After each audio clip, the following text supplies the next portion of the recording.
Well, I don't know about you, but I cannot even believe that it is the beginning of October already. And that got me thinking, wow, the holidays are right around the corner. Nobody wants to think about that, but Thanksgiving is going to be on us before we know it. Let's talk about this roll game at Thanksgiving because everybody puts their all into the turkey and all the sides and potatoes of all kinds and all those yummy Thanksgiving desserts. But then you get these either frozen from the grocery store or the classic package of Sunbeam rolls. And, those are fine. Stop it. Get some help. But let's up the roll game. I have a recipe that I found 20 years ago on PBS with America's Test Kitchen. It's a make ahead dinner roll. They're huge and fluffy and yeasty and yummy. My family absolutely loves them. I make multiple batches of these every single year, and they're great. It really helps the roll action when you've got this gorgeous Thanksgiving or Christmas plate and you don't have good rolls because you were so busy making everything else, you didn't have time for rolls. This is how you can make excellent, excellent holiday rolls that are worth eating with your beautiful holiday meal. You make them a few weeks ahead. It's, like I said, the beginning of October. These will keep in the freezer perfectly fine until Thanksgiving, which is at the end of November. And then you've got great holiday rolls that the day of, you take them out of the freezer, you pop them on the counter to thaw, and you just warm them up there at the end. And they're great, they're wonderful. We're gonna go inside and make some today, so let me show you what I've got going on here. So I will leave a link to America's Test Kitchen's YouTube channel in the description down below. I'm also going to try to find the written recipe online if I can. I will also post that in the description down below. They have a great channel. They explain the science of why you cook things the way you do. And they also do some cool like product testing and stuff like that. So check out their channel. I always learn something. Maybe that's something you're interested in too. You can make this recipe with a standing mixer and a dough hook. I don't have one of those, so today we're gonna make these like literally by hand. Everything is gonna be by hand. So let me show you what I got going on here. What we have is a big bowl with our dry ingredients. I've got my big measuring cup that I'm gonna put my wet stuff into. I've got a big bowl that I'm gonna rise my dough in, and it has 2 tablespoons of butter in it instead of 1 because I needed to cover it with a warm cup to soften because I forgot to put my butter out and let it soften. So I needed to do a little quick work here. So I also have a 9 by 13 inch baking pan. It's glass. And the way that I put the way you put the foil in is sling style. So you can lift the whole thing of rolls out at one time. You may think, oh, I don't need to do that, but you're gonna thank yourself later if you just go ahead and do this. So here's how to go about it. I've turned my oven on to 200 degrees. I have let it, and that's Fahrenheit, guys. I've let it come up to temperature, and now I'm gonna turn it off. Because you want everything to be warm for this, but you don't want it to be too warm because if your yeast gets too cold, it's gonna die and not rise. If your yeast gets too warm, it is gonna die and not rise. So you gotta have a happy medium going on here. In this big bowl, I have 4.5 cups of all-purpose flour, 2 teaspoons of regular table salt, and 1 tablespoon of yeast.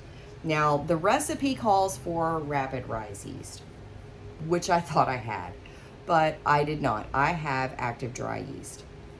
Now, if you were baking something that needed to rise once quickly, you would not want to do that substitution. But because this recipe rises twice and is a little longer than 2 hours, anywhere from 2 to 3 hours, your regular yeast is going to catch up to the rise that you would get from a rapid rise yeast, because as you might imagine, rapid rise yeast rises rapidly.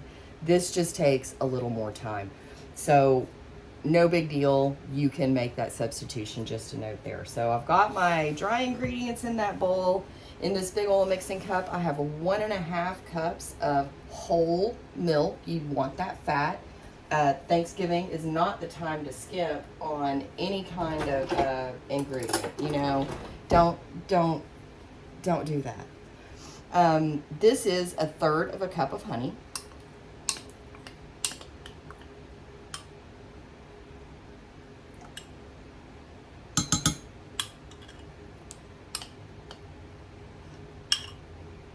And this is 3 tablespoons of butter and 4 tablespoons of Crisco shortening. Again, not the time to worry about your diet when you are making a dish for holiday purposes. Don't substitute here. Butter, real butter, Crisco shortening. I'm gonna pop this in the microwave so that this melts, because you want this milk and butter and Crisco and honey to warm up, and you want it to be around 110 degrees. And while that's in the microwave, you're gonna just butter your dishes here. Use generous butter, okay? Just use your fingers and get this all buttered up. And I know that this seems like a lot of steps at the beginning, but you're really gonna be glad that you took the time to do these things, so that you just have everything staged. And once you do this initial bit of work, then it's just do a little, let it rise, do a little, let it rise, and then cook it. So that's butter. And then do the same thing to your baking dish. Just, you know, butter it generously, do the sides.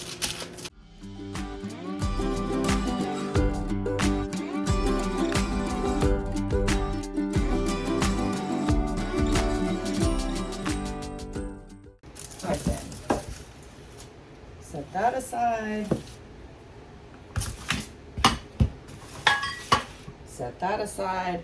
Another thing I have over here is 1.5 cups of all-purpose flour, and this is what you use when you flour your board and all this kind of good stuff and knead out your dough. I also will be adding 1 egg to the mixture, and this one is reserved for later. I always, the first time I give my milk mixture a warm up, I never quite give it long enough, and then I give it a little bit longer, and that's always too long. So it always winds up being too doggone hot, and I wind up having to wait for it. I have a thermometer. Let's see how far. Oh yeah, I got it way too hot. So now I'm just gonna have to wait and give this some stirring and let it cool down a little bit. My milk mixture has finally come down to a not lava temperature. It is exactly 110 degrees. So I'm going to mix my dry ingredients all up together.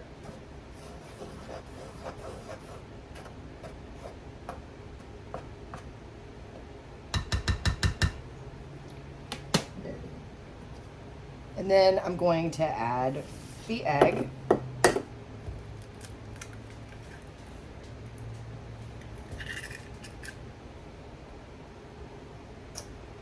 That's why you crack it into a little bowl, because I got a shell. Yep, crack your egg into a little bowl, because if you get a shell, it's easier to fish out of there. Pop that in, give it a little mix.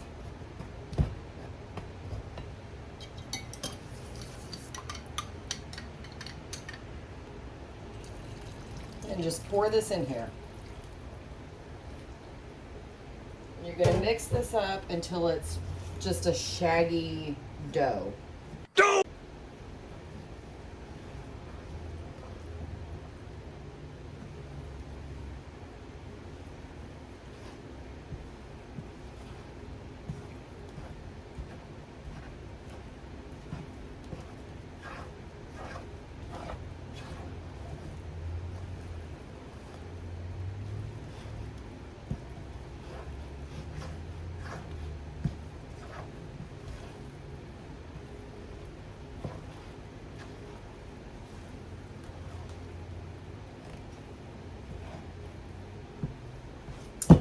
It's gonna look like that. Wipe off your counter.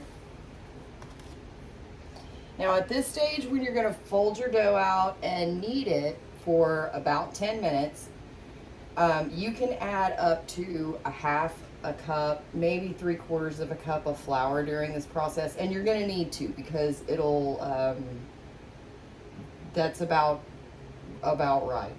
So you wanna generously flour your surface, also flour your hands, and turn this dough out onto your floured surface.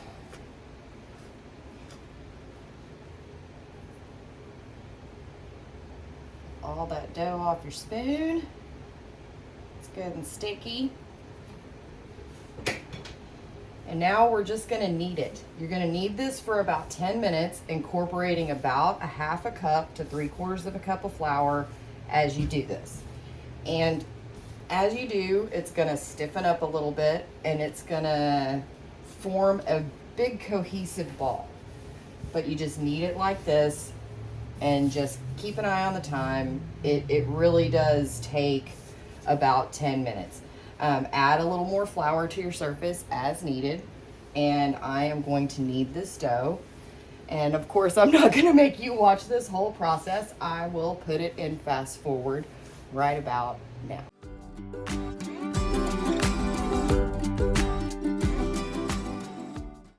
One little tip about this is only add flour if your dough starts sticking to your hands or the surface, your work surface. Otherwise, you don't need to add any more.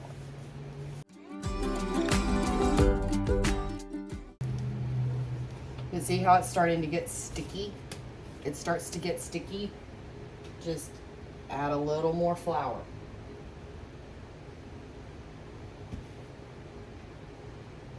And you'll be able to feel that on your hands. This is a good workout for your muscles.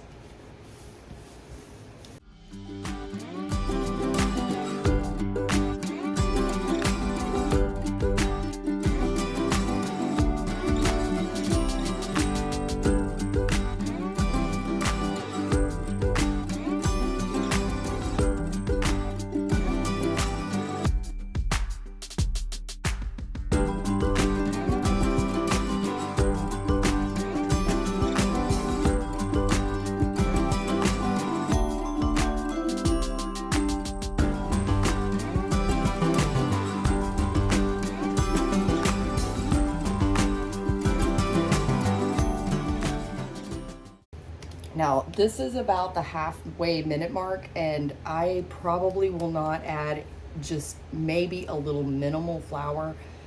Nothing is sticking to my hands, and it feels like a wet handshake, like a really moist handshake.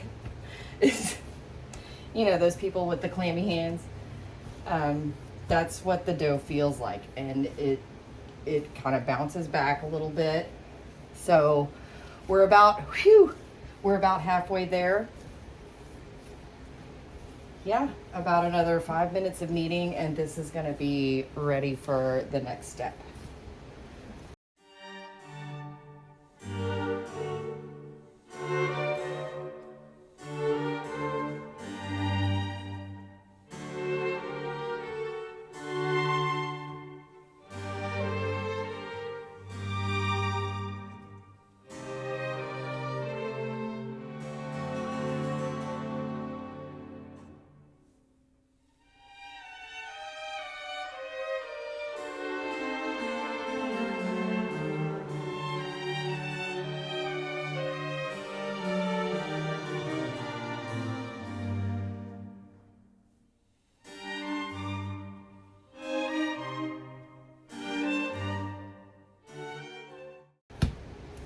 Okay, in that last minute of kneading, I was just trying to make it a very smooth ball.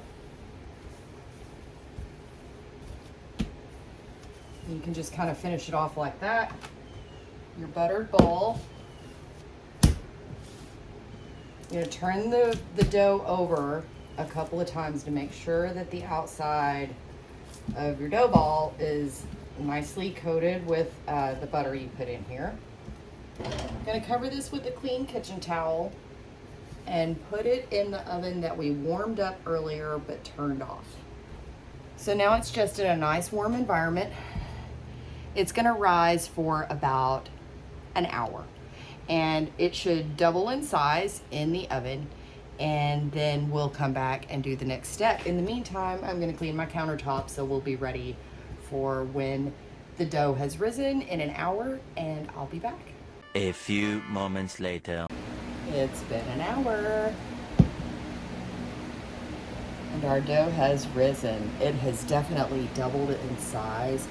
I can tell it's nice and fluffy. I am going to put a little bit of flour onto my working surface.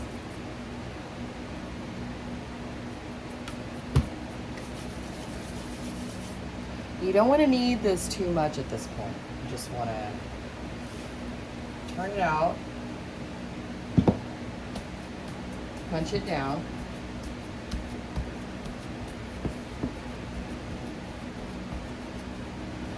Kind of want to get it into a uniform shape. Turn it over.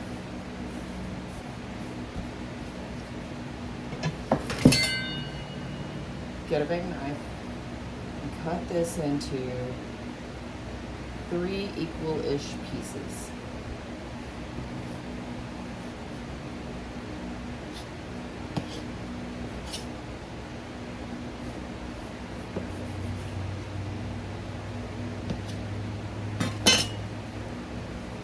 Put it back in your bowl, the pieces that you're not working with, and keep it covered. You want to keep these pieces you're not working with covered up. So kind of shape this into a bit of a cylinder and cut it into equal pieces.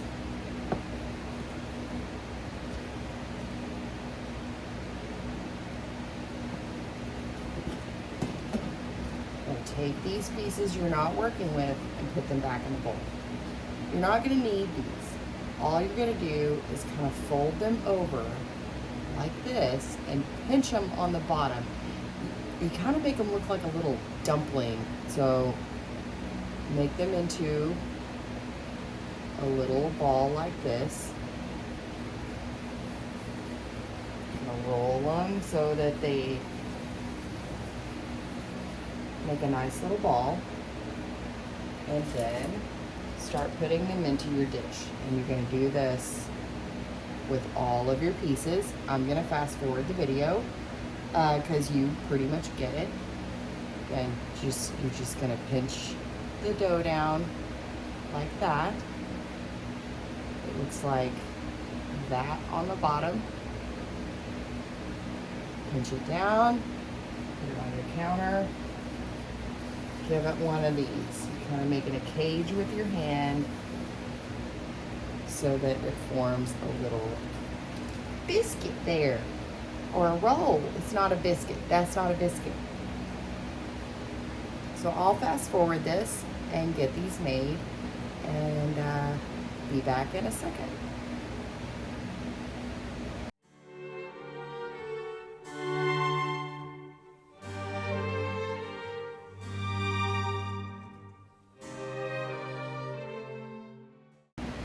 That's what the back looks like. Doesn't matter. That's great.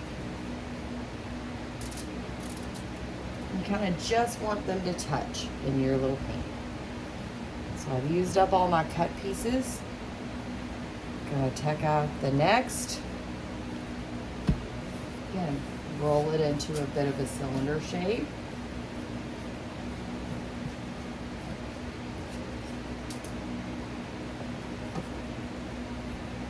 Equal pieces. Back in the bowl. And cover them. Pinch up your balls. I can't with that. Pinch up your balls. Pinch up your dough.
That's it. Okay, so now we're gonna cover these with this clean kitchen towel. Put it back in the oven for another hour, and I'll be back. Okay, so my rolls have been in the turned off oven for about 70 minutes. And look at those beauties. I am going to cover them back up and preheat the oven to 375 degrees Fahrenheit. When my oven is preheated, I've got my egg with a tablespoon of water. Just gonna beat that up together.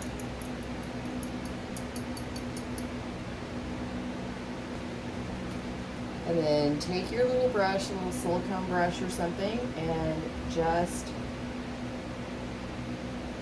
generously brush the top of your rolls with your egg wash. This is going to give it that beautiful, shiny, really nice golden brown bakery style finish.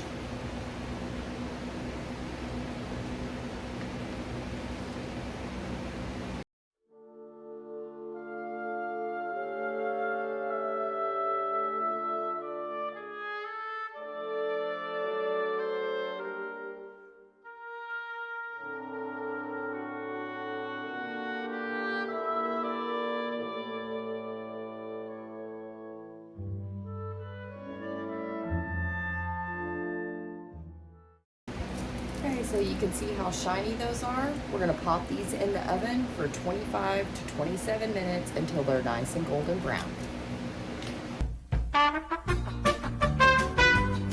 My timer just went off for these rolls, and I have to tell you, it smells so good in the whole house. Let's take a look at these. Oh my, look at that. Look at them! They look amazing. Now, what you do, you're gonna let these sit in the pan for 5 minutes. Then you're gonna use your handy dandy sling to lift them out and let them cool on a rack for about an hour or so. One eternity later. My rolls have cooled in the pan in their foil for 5 minutes. I have left them in the foil on the stove for an hour or so. Now I'm going to gently lift them onto a cookie rack, and these guys are just going to sit on this counter for a couple of hours until they're completely cool, and they've kind of dried off a little bit because they're very moist. And then what we're going to do is wrap them in plastic wrap, wrap them back up in their foil with more foil, so they're completely wrapped. Put them in the freezer until the day of your holiday. On the day of your holiday, what you do to get these ready to eat is you take them out of the freezer, unwrap them from their foil, take the plastic off, just kind of loosely wrap them back up in just the foil. Let them thaw on the counter while you warm up your other Thanksgiving or Christmas or whatever holiday you may be having sides. And then you put these bad boys in the oven at 375 for, 25-30 minutes until they're nice and warm. You're really not looking to cook them a whole lot more. So don't overcook them on the day of your holiday. Just give them about 20-25 minutes at 375, all wrapped up in good layers of foil on a cookie sheet, and you are not going to be disappointed in these rolls. I can absolutely assure you that they are going to be way better than anything you're going to get in a package from the grocery store. And then you didn't spend your precious holiday meal making time making bread. You made them a few weeks before, and you know what?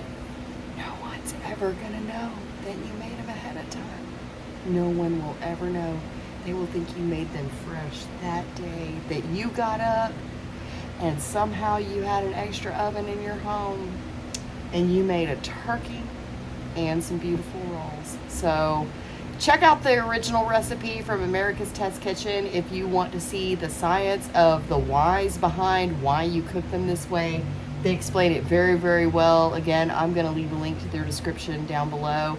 And I don't know that I'm going to be able to wait an entire, like 7 weeks until Thanksgiving to have some rolls. I think I may need to make another batch and make a smaller batch just to have, because now that I've smelled the first holiday rolls of the season, I really just could eat this whole batch. Probably not really eat the whole batch. I don't know what might happen to me if I ate the whole batch other than getting really fat and feeling really bloated for a few days. But man, they smell so good, I kind of want to.